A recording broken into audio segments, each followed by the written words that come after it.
अब इस मेसल्स को क्या कहा जा रहा है? वायरस कहा जा रहा है। ठीक है, अभी मैं आप लोग को ये बता दूं कि ये मेसल्स वायरस एक्चुअली में क्या है। तो प्रकाशित वाक्य 16 1 और 2 वचन में लिखा हुआ है कि पहले स्वर्गदूत ने अपना कटोरा उंडेला, और कटोरा उड़ेलने के बाद क्या हो गया कि उन मनुष्य के ऊपर जिसके ऊपर पशु की छाप थी उससे फोड़े फोड़े आए। अभी इसमें क्या हो रहा है कि ये फोड़े फोड़े आ रहे हैं। एक्चुअली में ये कर क्या रहे हैं कि परमेश्वर के क्रोध को छिपाने के लिए वायरस का नाम दिया जा रहा है। और कटोरा क्या है मैं आप लोग को पहले बता चुका हूँ। कटोरा वो क्या है? कटोरा को हिब्रू में अगर आप ट्रांसलेट करते तो इंजेक्शन बनता है। और यही बात हमने पहले भी आपसे बताई थी कि फोड़े आना बंद नहीं होंगे, क्योंकि यह परमेश्वर का क्रोध है। वो क्रोध का कटोरा लोगों ने पी लिया है। और मैं आप लोग को बताता हूँ कि ये वैक्सीन के साइड इफ़ेक्ट है। आप ये देख लो, मैं आप लोग को अभी बताता हूँ कि वैक्सीन के साइड इफ़ेक्ट क्या क्या। आप देख सकते हो कि मेसल्स वैक्सीन, जो ये वैक्सीन लगाई गई थी, इसके साइड इफ़ेक्ट आप देख लो तो इतने रिएक्शन हुए, 90,990 लोगों को वैक्सीन के रिएक्शन हुए, इतने लोग हॉस्पिटलाइज हुए, इतने लोग डिसएबिलिटी हुए, इतने लोग डेथ हुए, आप देख सकते हो। और भी इसकी वैक्सीन के अंदर क्या था इस बारे में हम बातचीत करते हैं। देखिए, सबसे पहले इसके अंदर आप देखोगे तो आपको यहाँ पे दिखाई पड़ेगा कि इसके अंदर जो है वो सेल कल्चर इसके अंदर डाला हुआ है। और चिक आपको पता ही है ना, अभी ये लोग क्या कर रहे हैं, जिन लोगों ने मेरा H5N2 का वीडियो देखा होगा आपको पता ही होगा कि इन लोगों ने उसके अंदर क्या डाला हुआ है? इंजेक्शन। वो इंजेक्शन के द्वारा बर्ड फ्लू कह रहे कि बर्ड फ्लू आ गया, जबकि इंजेक्शन को दिया हुआ है। तो उसी का सेल इसके अंदर डाला हुआ है, जानवरों का सेल ये लोग यूज़ कर रहे हैं। उसके बाद में इसमें आप देखिए बहुत सारी चीज़ें हैं। फेटल, ये बॉबिन सेरम, जबकि जानवरों का सेरम इसमें यूज़ किया जा रहा है, आप देख लो। और आप लोग को जानवर बनाने के लिए ये लोग हर चीज़ वो करेंगे। तो ये देखिए, अभी ये बच्चों को ये इंजेक्शन दिया जाएगा आगे चल के मिसल्स के नाम से, कि ये देखो ये बीमारी बढ़ रही है और ये बीमारी का जो साइड इफ़ेक्ट है उसके कारण लोगों को फोड़े फोड़े आ रहे हैं। आपको ये पता ही होगा कि कितने भयानक ये फोड़े आए थे। ये ग्राफिन का साइड इफ़ेक्ट है, वैक्सीन के अंदर जो ग्राफिन है ना उसका साइड इफ़ेक्ट है ये। और परमेश्वर का क्रोध है, और ये क्रोध जो है ये लोग कितना भी दबाएंगे ना ये क्रोध दबेगा नहीं, क्योंकि ये परमेश्वर की ओर से क्रोध है लोगों के ऊपर में। आइए हम बातचीत करें कि 2025 में गूगल डीप माइंड के सीईओ ने ये कहा है कि एआई डिज़ाइन की गई दवाई 2025 में क्लिनिक ट्रायल में आएगी। अब जो भी कोई हॉस्पिटल जाएगा वो बच के नहीं आएगा, क्योंकि दवाई जो है, दवाई के अंदर अब एआई आ जाएगा, यानी इंटरनेट ऑफ बॉडी से उसको कनेक्ट किया जाएगा और 5G से वो कनेक्ट होगा। अभी मैं आप लोग को एक और चीज़ बता देता हूँ कि एक बिल पास हुआ रिसेंटली, उस बिल के बारे में हम बातचीत करते हैं, जिसे कहा जाता है HR 238। ये बिल हाल ही में पास हुआ है।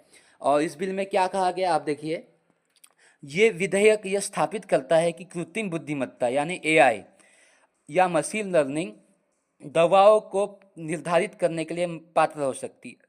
यानी अब जितनी भी दवाई बनाएगी वो कौन बनाएगी? एआई बनाएगी। और एआई क्या ही बना लेगी, एआई तो इंटरनेट ऑफ बॉडी से कनेक्टेड होगी, और वो क्या बनाएगी?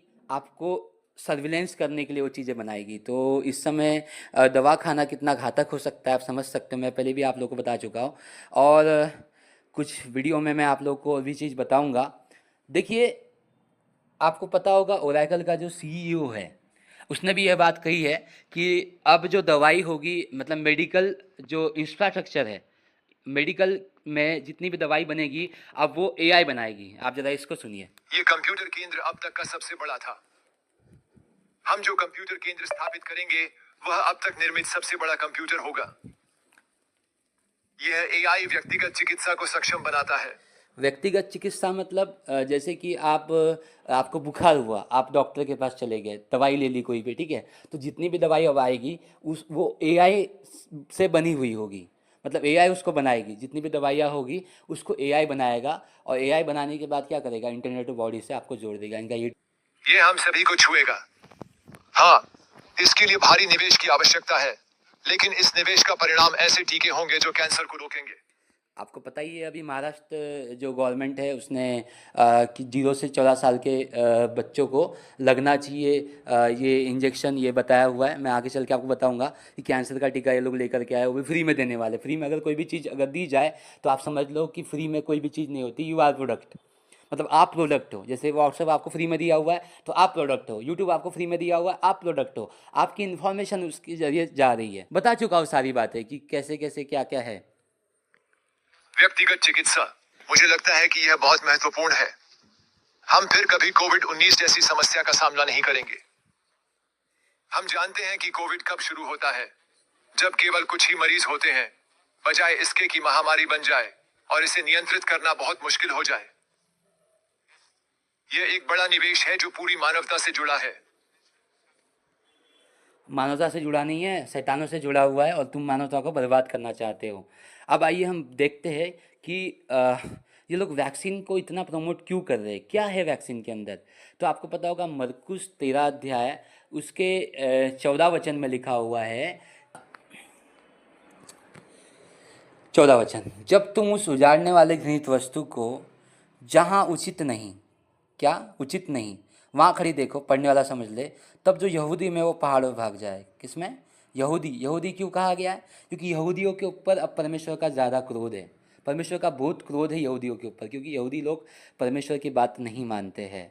उन्होंने अपना मसीहा किसी और को बनाया हुआ है। मैं आप लोगों को बता चुका हूँ कि मसीहा उसने किसको बनाया हुआ है अपना, यहूदी लोगों ने। तो यहूदियों में वो पहाड़ पर भाग जाए। तो ये इसमें जो घृणित वस्तु की बात की गई है, जब तुम उस उजाड़ने वाली घृणित वस्तु को जहाँ उचित नहीं वहाँ खड़ी देखो। देखिए, परमेश्वर का मंदिर आप हो, उस मंदिर में घृणित वस्तु नहीं रह सकती। घृणित वस्तु मतलब किसी को अबॉर्शन करके रखा जाए, जितने भी जंगली जानवर है उसका डीएनए मतलब उसको मार करके उसका खून जो है वैक्सीन के अंदर यूज़ किया हुआ है। और वैक्सीन का असली अर्थ क्या होता है मैं इस वीडियो में आपको बताता हूँ। इनका असली अर्थ होता है, वैक्सीन शब्द की उत्पत्ति लैटिन शब्द वक्का से हुई है, जिसका अर्थ है गाय।